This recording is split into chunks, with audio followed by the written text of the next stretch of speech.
illa wahidatan, kecuali satu saja yang selamat. Baru yang satu itu ditanya oleh sahabat, ya Rasulullah, siapa yang satu itu?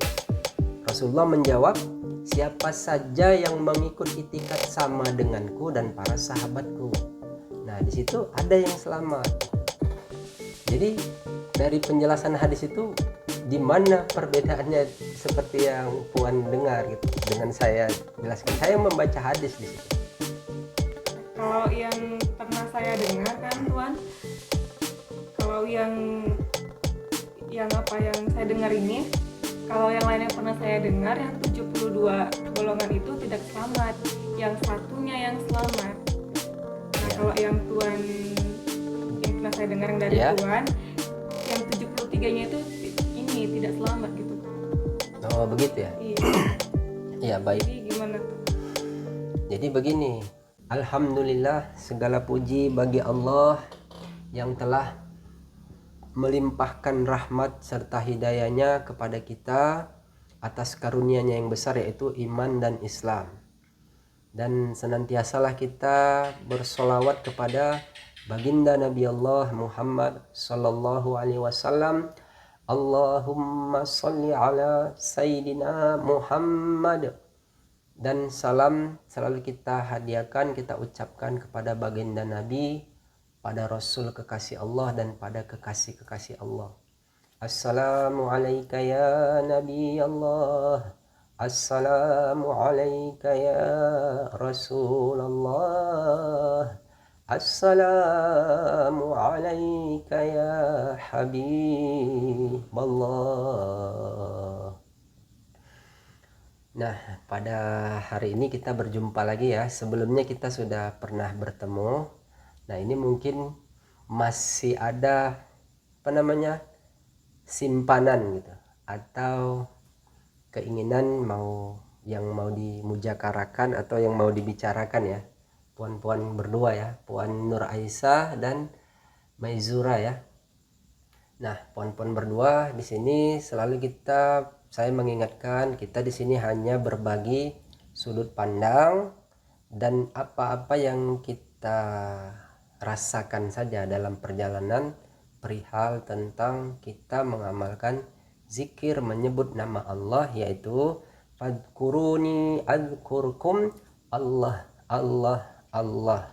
Nah, adapun saran-saran saya, atau kalau saya dimintai sudut pandangnya gitu, apabila kita hendak berzikir, perihal zikir ini kan suatu amalan atau perbuatan yang dilakukan sehari-hari.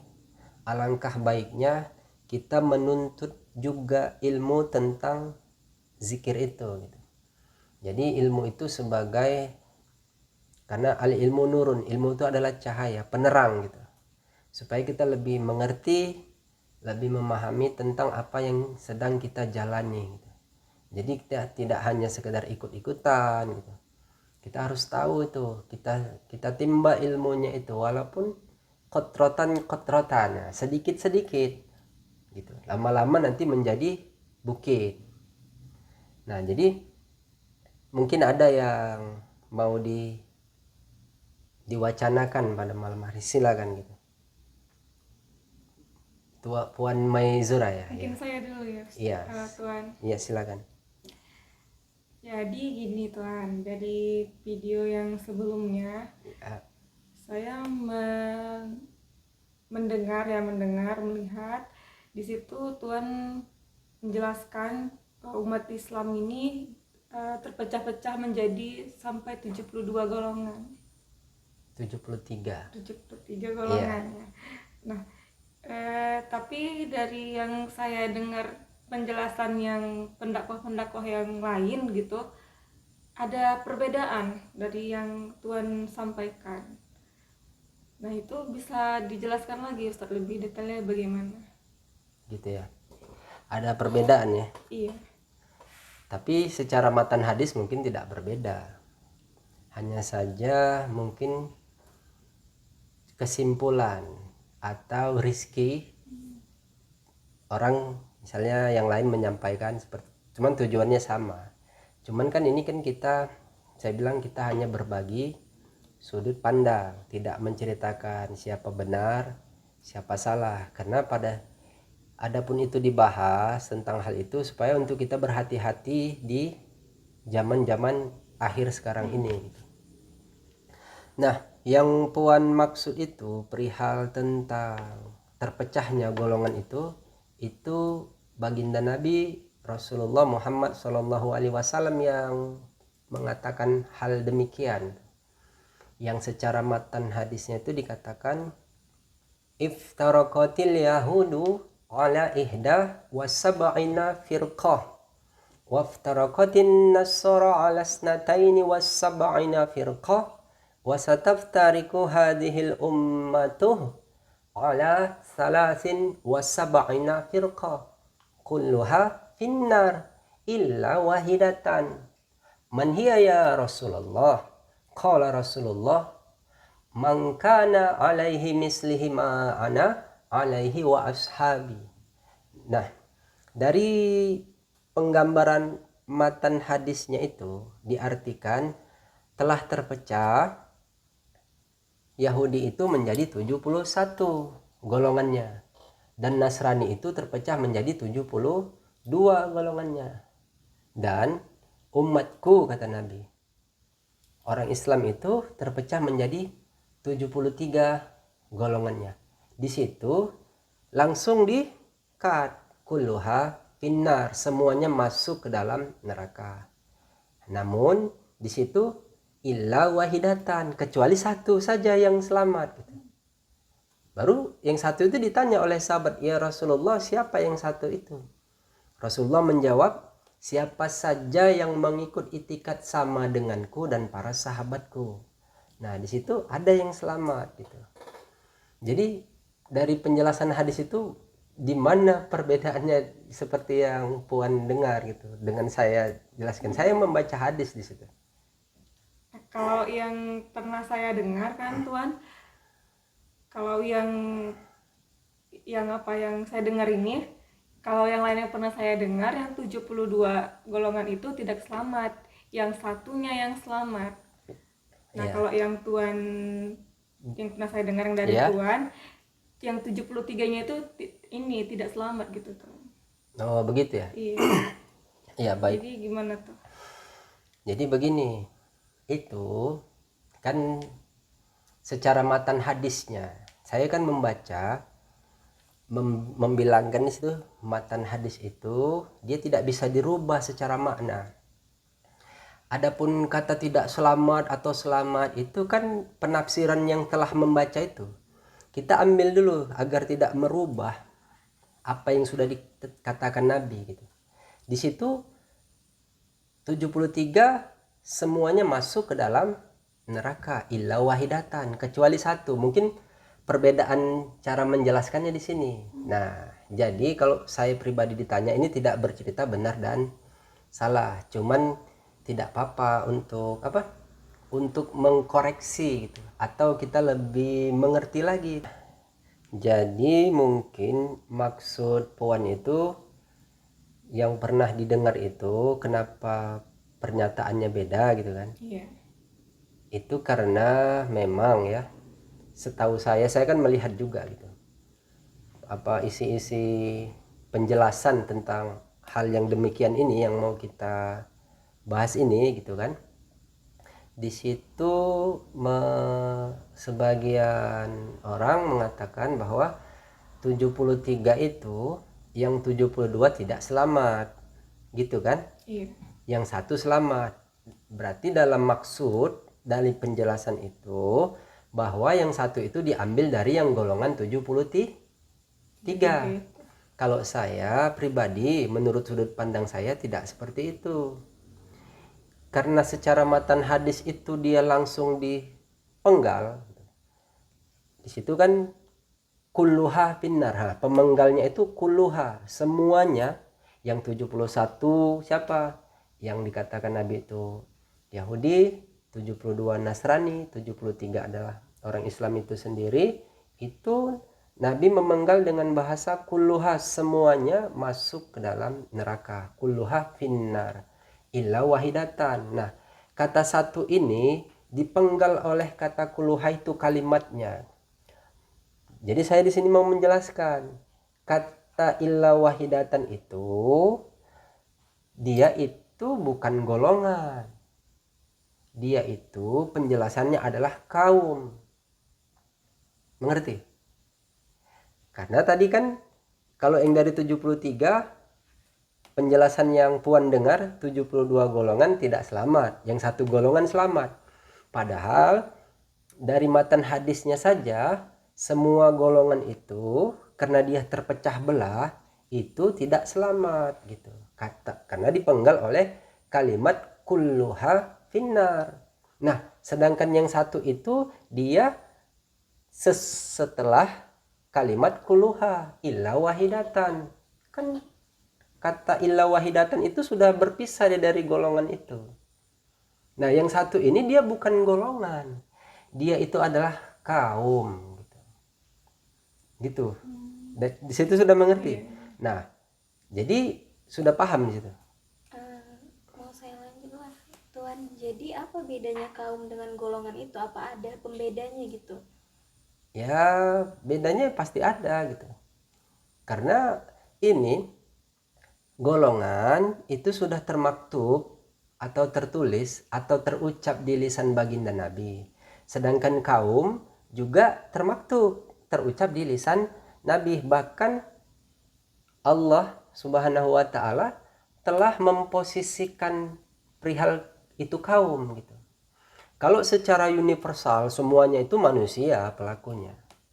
Gitu kan? Tapi kalau dia itu berkelompok, bergolong-golongan, itu pasti garis besar itu semua manusia. Cuman karena di situ ada pemikiran di setiap manusia itu, pemikirannya itu yang membuat mereka itu bergolong-golongan atau berkelompok-kelompok.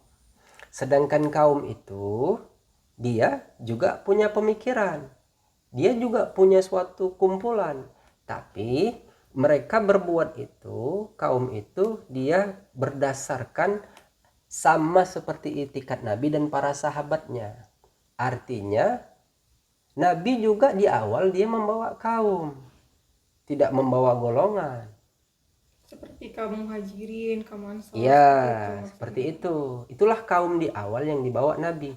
Berarti di masa Nabi sudah ada golongan? Ya sudah. Karena Nabi mengucapkannya. Yahudi terpecah menjadi 71. Nasrani terpecah menjadi 72. Nah, di masa Nabi ya, di masa Nabi untuk menyelamatkan dari golongan itu, Nabi mengumpulkannya dalam suatu kelompok kaum agar terpisahlah dari namanya golongan yang terpecah belah tadi. Gitu. Kaumnya kaum apa? Kaum Ansor, kaum Muhajirin. Kaum Ansor dan kaum Muhajirin ini bersatu. Kaum Ansor berada di Madinah, kaum Muhajirin berada di Makkah. Nah, dua kaum ini, Makkah Madinah ini mereka bersatu. Makanya adalah kalimat yang sering kita dengar. Ada masa ketika Nabi itu berhijrah ke Madinah. Nah, itu kan ditemani oleh Sayyidina Abu Bakar. Nah, setelah itu nanti sahabat-sahabat Makkah yang lainnya yang mengimani Allah dan Rasulnya di kala itu mereka mengikut ke Madinah, sehingga bertempatlah Nabi Allah Muhammad SAW di kota Madinah, bukan di Makkah lagi. Itu Makkah tempat lahirnya gitu. Baru pindah ke Madinah. Di situ dua kaum itu, kaum Muhajirin, kaum Ansor. Kaum Muhajirin menjadi tamu gitu. Kaum Ansor menjadi tuan rumahnya. Kenapa? Karena berangkatnya dari Mekah ke Madinah. Disitulah sampai wafatnya baginda Nabi Allah Muhammad SAW berserta kaumnya. Kaum apa? Kaum Ansor, kaum Muhajirin. Nah, sedangkan yang dimaksud Puan tadi yang 73 itu terpecahnya setelah masa Nabi, cerita Islam itu. Nah, kapan terpecah belahnya? Di masa pemimpin zaman akhir gitu.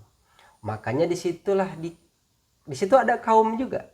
Ada di zaman akhir ini baginda Nabi Allah mengumpamakan atau mencakapkan atau qala Rasulullah sabaqal mufarridun. Kaum mufaridun telah mendahului Wamal mufariduna ya Rasulullah. Di situ sahabat juga bertanya, siapa kaum mufaridun itu wahai Rasulullah? Mereka itu adzakirunallaha kasiran wa dzakirat. Mereka itu laki-laki dan perempuan yang banyak berzikir menyebut nama Allah. Artinya di akhir ada kaum lagi. Ada, makanya di situ kalimat hadisnya illa wahidatan. Nah, kata satu itu ditanya, yang satu itu siapa saja yang mengikut itikat sama seperti aku, kata Nabi, dan para sahabatku. Artinya apa? Nabi ini kan seorang junjungan. Jadi yang mengikut kepada junjungannya di akhir ya kaum itu gitu. Kaum itu mengikut kepada pemimpin zaman di kala itu. Siapa pemimpin zaman akhir yang diyakini? Yang dikatakan Nabi adalah Imam Mahdi. Makanya Imam Mahdi itu membawa kaum. Kalau dari penggambaran hadisnya, kaum yang termaktub di dalam hadis itu adalah kaum mufaridun. Di dalam hadis sabaqal mufaridun. Ada hadis lain yang menerangkan tentang kaum ini? Ada hadisnya. Apa kata Nabi? Waktu di Makkah, lihatlah bukit Jumdan katanya.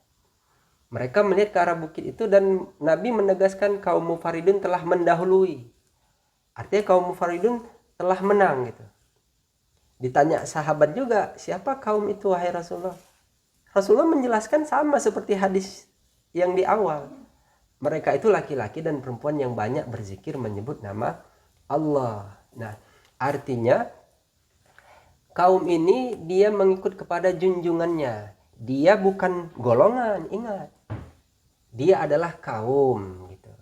Kaum sama golongan tidak sama. Kalau kaum itu artinya mereka itu bersatu, makanya kaum mufaridun itu kaum yang mereka bersatu. Gitu. Sama juga seperti di masa Nabi, kaum Ansor, kaum Muhajirin, mereka bersatu. Mereka ini bukan golongan. Karena apa? Karena diceritakan di situ itu menetapkannya dengan bahasa kaum. Kaum ini adalah suatu kelompok manusia atau orang, dia yang mengikut kepada junjungannya di kala itu. Makanya itu mereka itulah orang-orang yang beriman kepada Allah dan Rasulnya. Rasul di awal itu Nabi, makom ketinggiannya itu Nabi gitu. Makanya dibilang Nabi Allah. Siapa Nabi Allah? Ya dari Nabi Allah, Nabi Adam alaihissalam itu Nabi Allah. Sampai nabi-nabi berikutnya itu kan ada risalah kerasulan yang mereka bawa gitu. Nabi Isa ada kaumnya, ada. Nabi Musa ada kaumnya, ada. Gitu. Jadi setiap masa junjungan di kala itu mereka memiliki kaum namanya di situ. Jadi kaum yang termaktub, yang dimaksud itu adalah kaum mufaridun. Jadi yang 73 itu bukan kaum, karena Nabi membilangkannya itu adalah golongan. Kan Nabi yang katakan. Gitu.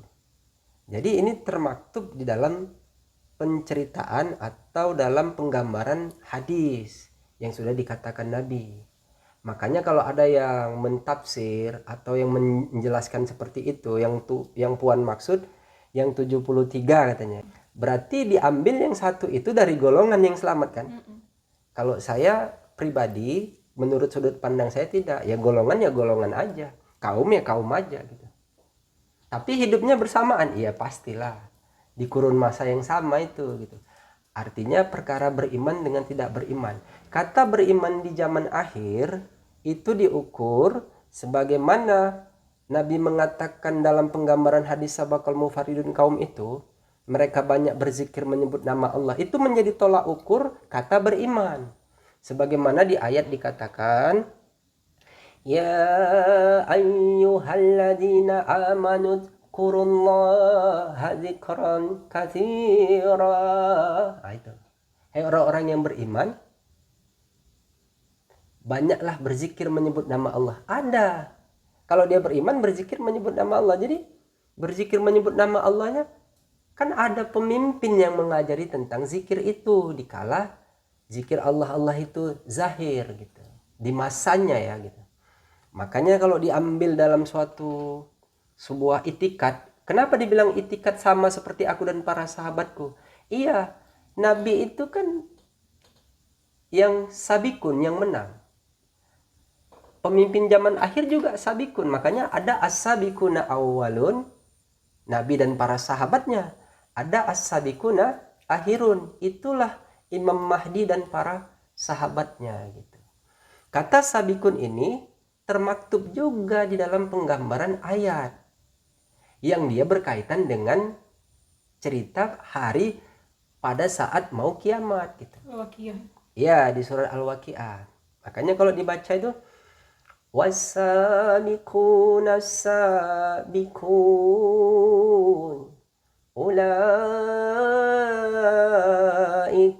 muqarrabun fi jannatin na'im thullatun minal awwalin wa qalilun minal akhirin.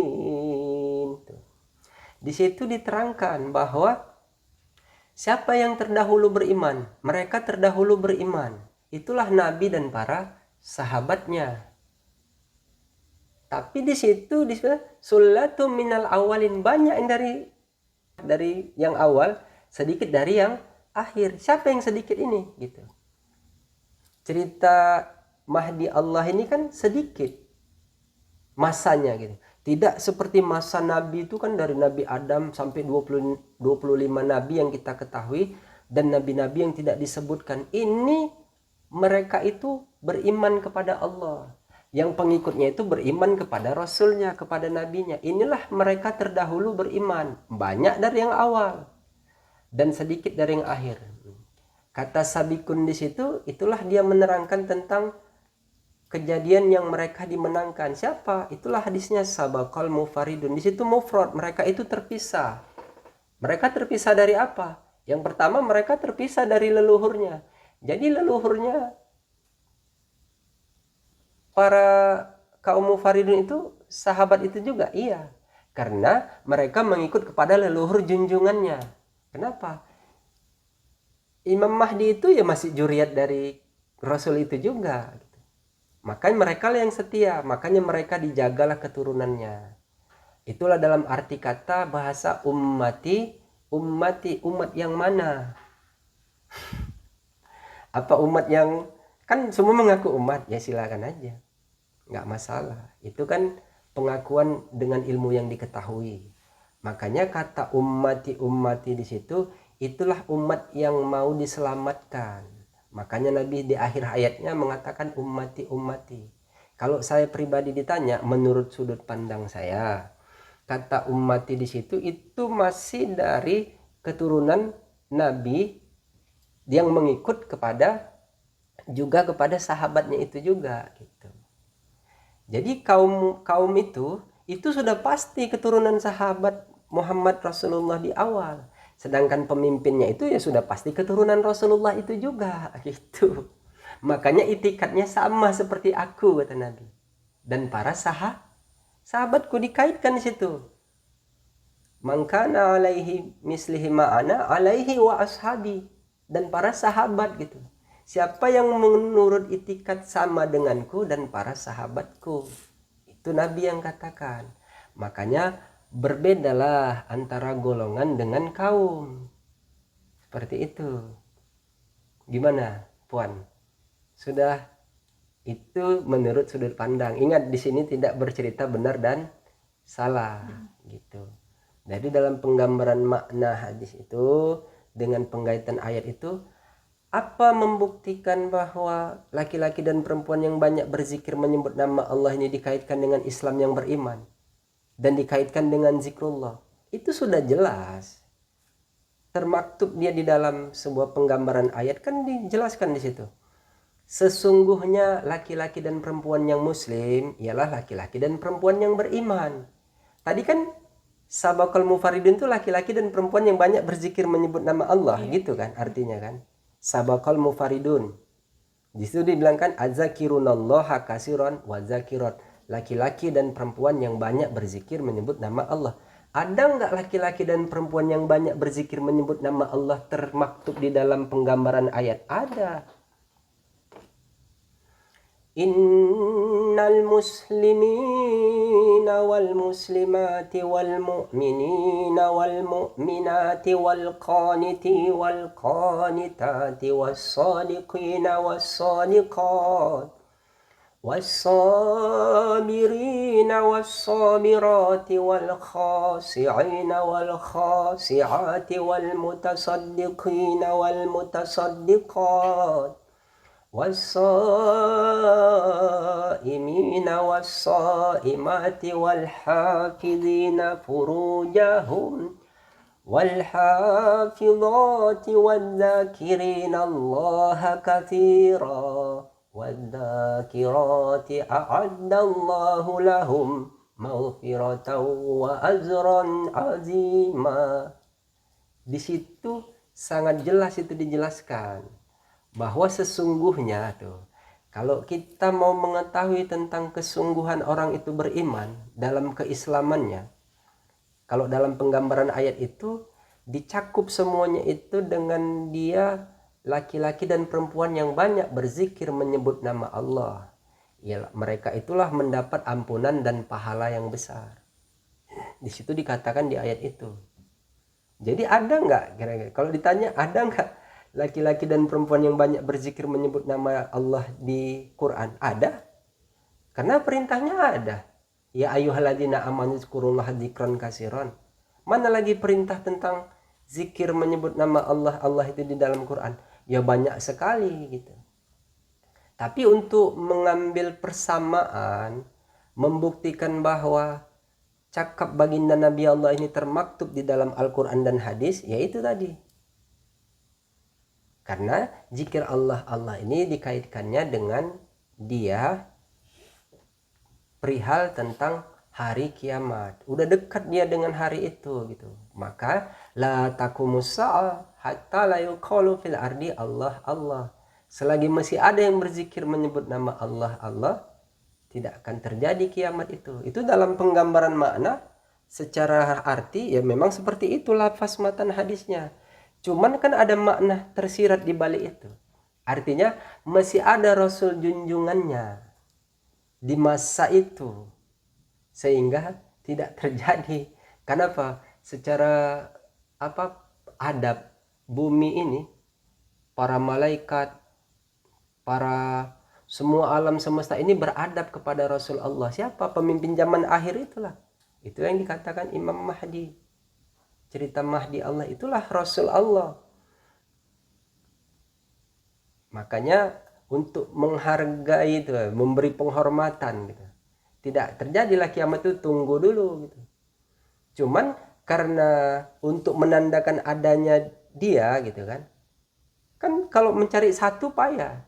Maka mencari cirinya. Apa cirinya? Oh, rupanya dikaitkan dengan banyaknya orang berzikir menyebut nama Allah itu tadi. Itulah menandakan hari akhir. Sehingga di situ dikatakan, pernah nggak mendengar cerita tentang malaikat Israfil? Tahu nggak malaikat Israfil itu tugasnya apa? Meniup sangkakala. Kalau itu sudah ditiup, habislah seluruh alam semesta ini. Terjadilah kiamat itu gitu. Tapi di situ ada penjelasan hadis yang mengatakan ya Israfil ini perintah. Perintah siapa? Perintah Allah kepada pesuruhnya. Siapa? Malaikat Israfil. Malaikat Israfil itu pesuruh Allah juga, yang ditugaskan untuk meniup sang kakala gitu. Jadi di situ ya Israfil, jangan ditiup sang kakala itu kalau kau masih mendengar hambaku berzikir menyebut namaku di bumi gitu. Kau tahan selama 40 tahun lamanya untuk memuliakan mereka yang menyebut tadi itu. Itu secara lafaz matan hadisnya, maknanya seperti itu. Tapi yang dibalik semua itu, apakah mereka yang berzikir menyebut nama Allah itu tidak ada yang menyuruhnya? Apakah yang berzikir menyebut nama Allah itu tidak ada yang memerintahkannya? Apakah yang berzikir menyebut nama Allah itu tidak ada yang mengajarinya? Apakah yang berzikir menyebut nama Allah itu tidak ada yang memberi petunjuk untuk ilmu yang dia ketahui? Ya pasti ada. Makanya kalau dia dikaitkan dengan cerita awal, yang memberi petunjuk dan menunjuki itu ya Nabi. Makanya Nabi itu itulah Rasul di awal, pesuruh Allah itu di awal, makom ketinggiannya itu adalah para nabi-nabi. Nah, sedangkan di akhir Rasul Allah itu makom ketinggiannya adalah Mahdi Allah. Seperti itu. Jadi bisa dapat dibedakan antara kaum dengan golongan, karena golongan itu di situ dikaitkan dengan suatu pemikiran, firqahnya, pemikirannya, pahamnya itu berbeda-beda gitu. Itulah yang membuat terpecah belah. Sementara kaum itu dia bersatu, dia mengikut apa kata junjungannya saja, apa kata pemimpinnya itu mereka turut, apa yang disuruh mereka kerjakan. Itulah menandakan keimanan mereka kepada junjungannya gitu. Keimanan apa? Ya kepada Rasulnya. Kata beriman itu kan kata bersaksi. Beriman Allah Tuhannya, Nabi Muhammad Rasulnya gitu. Kan beriman kepada Rasulnya itu juga. Makanya termaktublah di dalam suatu penggambaran rukun iman. Ada berapa rukun iman? Ada 6. Itu arkanul imani sittatun antu minabillahi wa malaikatihi wa kutubihi wa rasulihi wa bil yaumil akhir wa qadarihi syarihi khairihi minallahi ta'ala. Jadi rukun iman itu kan ada 6. Iman kepada Tuhan Allah, iman kepada malaikat, iman kepada kitab, iman kepada rasul, iman kepada hari akhir, iman kepada takdir baik dan takdir buruk gitu. Makanya Rasul Allah di awal para nabi-nabi membawa kitab enggak? Membawa. Apakah pemimpin zaman akhir tidak membawa kitab? Bawa. Artinya mereka kaum-kaum yang mengikut, yang beriman kepada Allah dan Rasulnya, dengan kitab yang mereka bawa, mereka itu dikelompokkan dalam suatu kaum yang mau diselamatkan. Yang keluar dari kelompok kaum yang beriman kepada Nabi di setiap masa-masanya, misalnya di masa Nabi yang keluar dari situ, itu udah mereka terpecah belah dengan pemikirannya masing-masing. Makanya ada as-sabiquna awwalun, ada as-sabiquna akhirun. Mereka inilah terdahulu beriman. Artinya apa? Beriman kepada Allah dan Rasulnya. Dia beriman. Ya siapa itu? Ya sahabatnya itu di kala itu. Di akhir juga sama cerita itu. Makanya Nabi mengatakan mangkana mislihi alaihi ma'ana alaihi wa ashabi. Siapa saja yang mengikut itikat sama denganku dan para sahabatku. Nah, jadi gimana? Ini sudah saya jelaskan bahwa menurut sudut pandang saya antara kaum dengan golongan itu tidak sama gitu. Yang membedakannya apa? Kalau dia kaum, dia mengikut kepada Rasul junjungannya. Kalau dia golongan, dia mengikut kepada pemikiran-pemikiran yang dia berdasarkan kebijaksanaannya gitu. Dan di sini juga kita tidak bisa menentukan siapa orangnya gitu.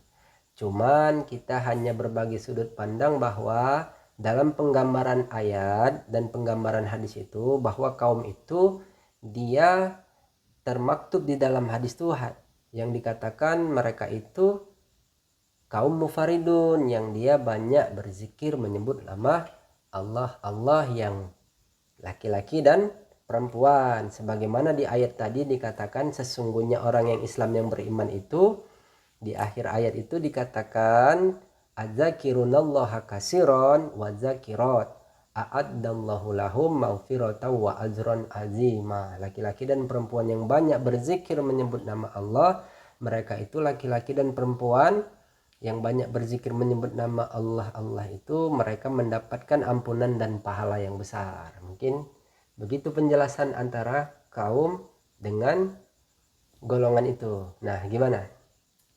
Ada lagi yang mau ditanyakan gitu? Ada Tuan. Ya, silakan.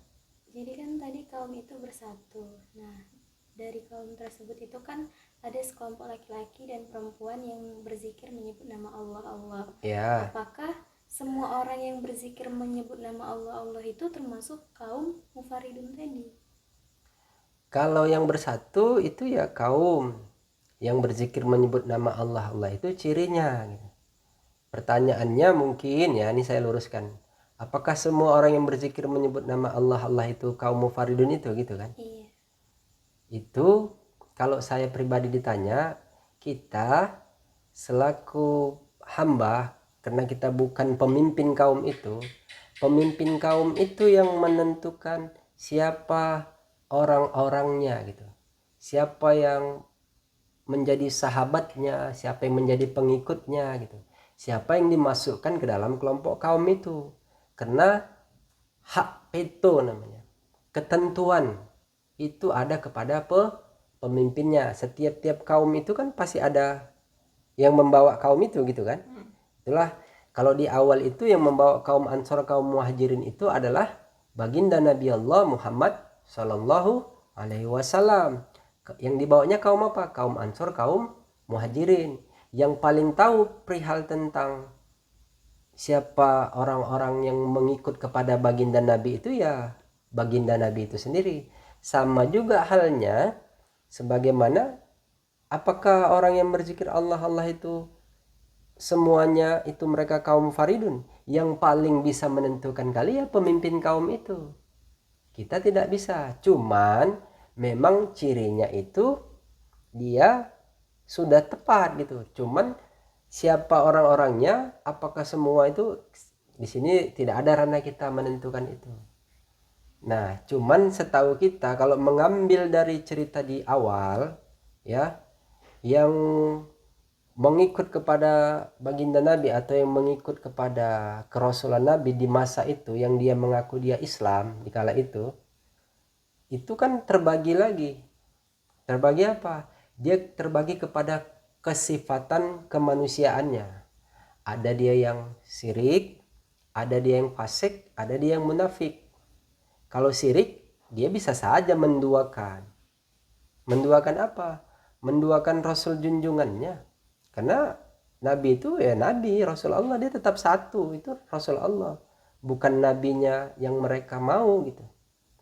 Nah, adapun perbuatannya, kalau dia fasik, tidak sesuai dengan perbuatannya, apa yang disuruh oleh baginda nabinya, dia seharusnya mengikuti itu. Kalau dia tidak berbuat, dia jatuhnya nanti dia fasik, tidak sesuai dengan perbuatan.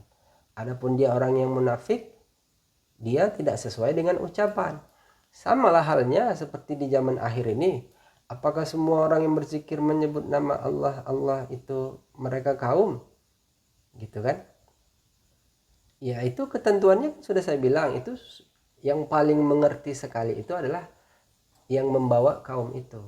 Tapi kan namanya sifat manusia itu tidak terlepas dari namanya kesifatan yang 3 di awal tadi. Ada dia yang fasik, ada yang munafik, ada juga yang syirik gitu. Jadi untuk ketentuan siapa-siapanya itu, kaum itu, kita tidak ada ranah untuk menentukan itu gitu. Kita hanya bercerita sudut pandang bahwa kalau dia kaum yang dia terbawa, yang memang dimaksud oleh baginda Nabi itu, mereka itu kaum yang bersatu. Bersatu dalam apa? Bersatu dalam amal perbuatan, bersatu dalam pemikiran, bersatu dalam keyakinan gitu.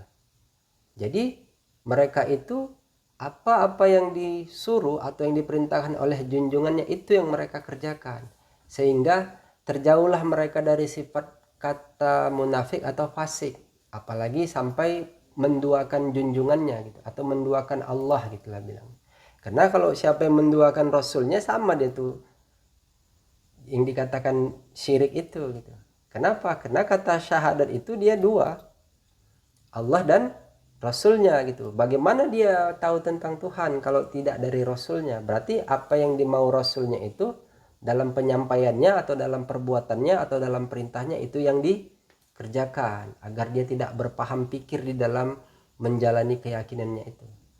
Mungkin itu saja. Oke, baik. Oke. Nah, jadi mungkin itu saja. Cuman saran saya, kita yang berzikir Allah Allah ini, kita tuntut lagi pengetahuan, ilmu namanya, agar kita menjadi lebih paham dan mengerti apa yang disuruh, apa yang diperintahkan itu yang dibuat. Kalau disuruh kerjakan. Untuk perkara amalnya gitu, ya kan, itu jangan dikurang, jangan ditambah apa yang sudah disuruh oleh junjungannya gitu. Itulah dia. Jadi kalau cara menyebutnya itu kan kita sudah ketahui sama, jadi itu harus dimengerti. Itulah ilmu di dalam kita berzikir. Ada cara menyebut, ada cara penyebutannya. Cara menyebutnya ya fadzkuruni adzkurkum, Allah Allah Allah. Mungkin itu saja. Kalau sudah tidak ada lagi yang ditanyakan, billahi taufik wal hidayah. Assalamualaikum warahmatullahi wabarakatuh. Bismillahirrahmanirrahim. Ar-Rahman 'allamal Qur'an, khalaqal insan, 'allamahul bayan,